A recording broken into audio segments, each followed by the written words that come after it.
National Guard and the militia. Today, many people argue that the National Guard serves as the well-regulated militia referenced in the Second Amendment, thus eliminating the need for private citizens to be armed. However, this argument overlooks two key facts. First, the Second Amendment protects an individual right that is not solely dependent on the existence of a militia. Second, the National Guard as it exists today is not a replacement for the traditional militia referenced by the founders.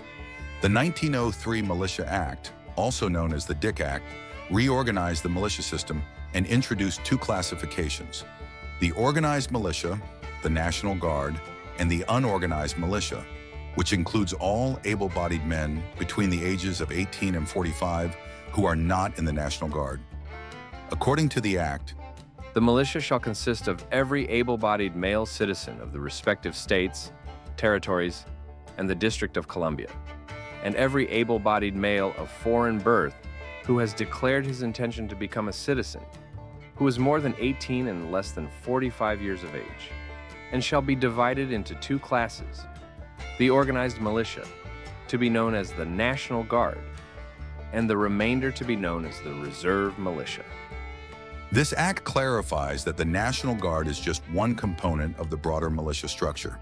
The unorganized militia, which consists of citizens not in the National Guard, still exists as a legal concept. The founders were wary of the dangers posed by a select militia, which could be used as an instrument of government control rather than a safeguard for liberty. Richard Henry Lee warned against this in his work, Federal Farmer.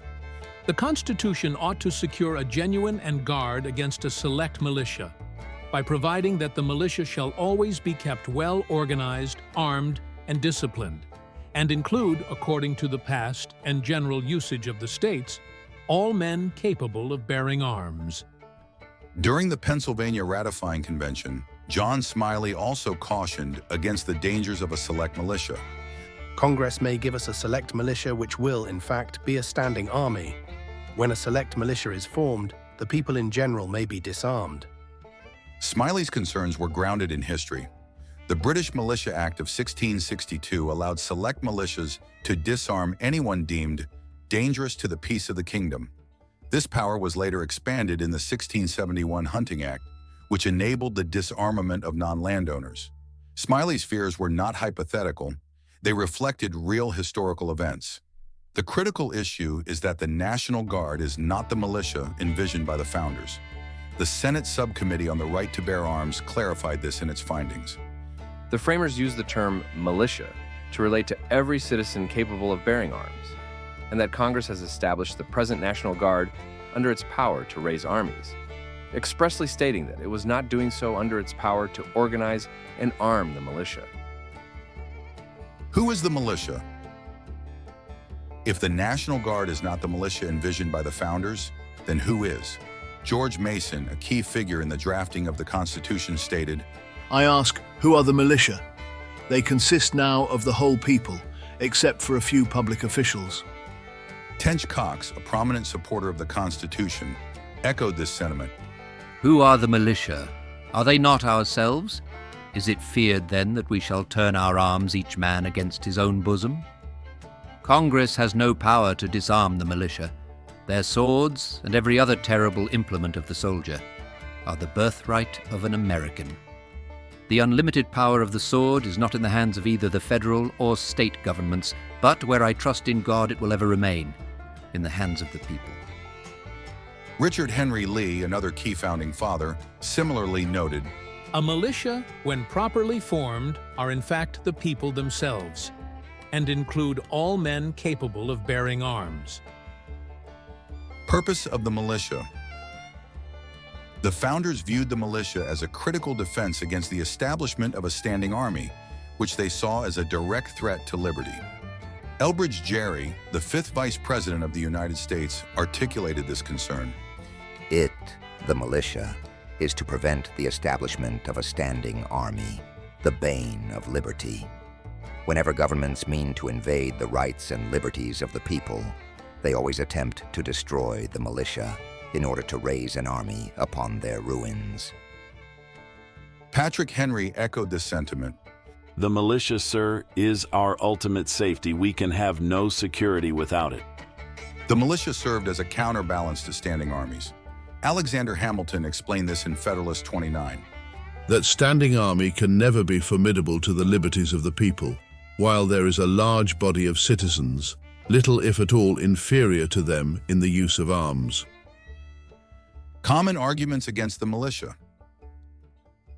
Some advocates for increased federal control over firearms have attempted to downplay the importance of the militia by pointing to George Washington's criticisms. The militia was lazy, it would not obey orders, and it showed scant respect for its officers. However, these criticisms reflect the very strength of the militia. The militia, composed of ordinary citizens, was not inclined to engage in aggressive or expansionist campaigns. They were defenders, not invaders. Cato's Letters, a series of influential essays, reversed the argument against militias and highlighted the weaknesses of standing armies compared to an armed populace. When a tyrant's army is beaten, his country is conquered. He has no resource, his subjects having neither arms nor reason to fight for him. When the people are easy and satisfied, the whole kingdom is the king's army. Reclaiming the concept of the militia. In recent decades, the term militia has become stigmatized, especially following events like the Oklahoma City bombing. Even many militia groups have distanced themselves from the term, preferring labels like home guards to describe their activities. The media and even the federal government, particularly the Department of Homeland Security, have contributed to this demonization. However, the concept of the militia should not be abandoned. The militia is not only a historical concept, but also a current reality. We are all part of the militia. The failure to maintain this belief has led to modern attacks on the Second Amendment, and the stigmatization of the term has contributed to widespread confusion about its original intent. Training the militia, once seen as a potential challenge by the founders, is now more accessible than ever. In every state, there are trainers and ranges, and the citizen militia is likely better equipped and trained today than at any other time in history. This leads to a critical question. Is the militia, and by extension, the Second Amendment, still relevant in the modern era? Is the Second Amendment still relevant? To address this question, we can break it down into three core areas: national defense, defense against tyranny, and self-defense. National defense. The U.S. military is undoubtedly one of the most powerful in the world. With a budget making up 37% of global military spending, the U.S. spends as much on defense as the next 7 countries combined. The military's extensive arsenal includes thousands of drones, tactical aircraft, tanks, and nearly 5,000 nuclear warheads. Despite this, maintaining such a military force comes with a massive financial burden. The Pentagon's only audit in history resulted in a failure, and the audit itself cost $400 million. Given the nation's increasing debt and economic vulnerabilities, there may come a time when maintaining such a vast military force becomes unsustainable. In such a scenario, the role of local militias becomes increasingly important as a last line of defense. The militias do not require the same financial resources and would be fighting for their freedom and existence rather than money. This situation highlights the importance of an armed populace. Historical examples reinforce this idea. During World War II, Japanese Admiral Isoroku Yamamoto allegedly warned that invading the U.S. mainland would be unwise due to the prevalence of firearms among American citizens. Even if Yamamoto never made that exact statement, the principle holds. A well-armed populace serves as a deterrent to invasion. Defense against tyranny. The Founding Fathers viewed the right to bear arms as essential to resisting government tyranny. Karl Hess captured this sentiment, stating that freedom isn't just a concept, it must be fought for. History shows that politicians, regardless of their rhetoric, are wary of an armed populace. While gun control measures are often proposed, they tend to advance incrementally, reflecting the government's reluctance to push too far and risk rebellion. In 2019, protests in Hong Kong and the Yellow Vest movement in France underscored the importance of arms in resisting government overreach. Protesters in Hong Kong even carried signs calling for their own version of the Second Amendment. Without firearms, their ability to resist was limited. Alexander Hamilton also recognized this principle, explaining in Federalist No. 28 that the people's original right of self-defense must be preserved to counter government usurpation. The relative quiet of America's armed populace can be deceptive. When pushed, Americans have historically resisted government overreach, such as during Shays' Rebellion and the Whiskey Rebellion. More recent examples include the Bundy Ranch standoff in 2014, where 5,000 armed individuals successfully stood up to the federal government. These examples show that armed resistance is a last resort, but one that remains vital. If it came to armed conflict, armed American citizens would vastly outnumber the military. Even if 99% of gun owners were disarmed, over 1.7 million civilians would still possess around 3.9 million firearms. Compliance with gun control laws is also notably low, as seen in California, New York, and New Jersey. Furthermore, many military members might refuse to fight against fellow Americans. A conservative estimate suggests that at least 10% of military personnel might switch sides, weakening the government's ability to enforce oppressive measures. As Larry Correa notes, the real challenge isn't door-to-door confiscation, but the broader ramifications of targeting neighbors and fellow citizens. Self-defense. The most common argument against individual gun ownership is that the police provide adequate protection. However, history demonstrates that self-reliant communities often need to take up arms when no one else is there to protect them. The 1992 Los Angeles riots provide another clear example.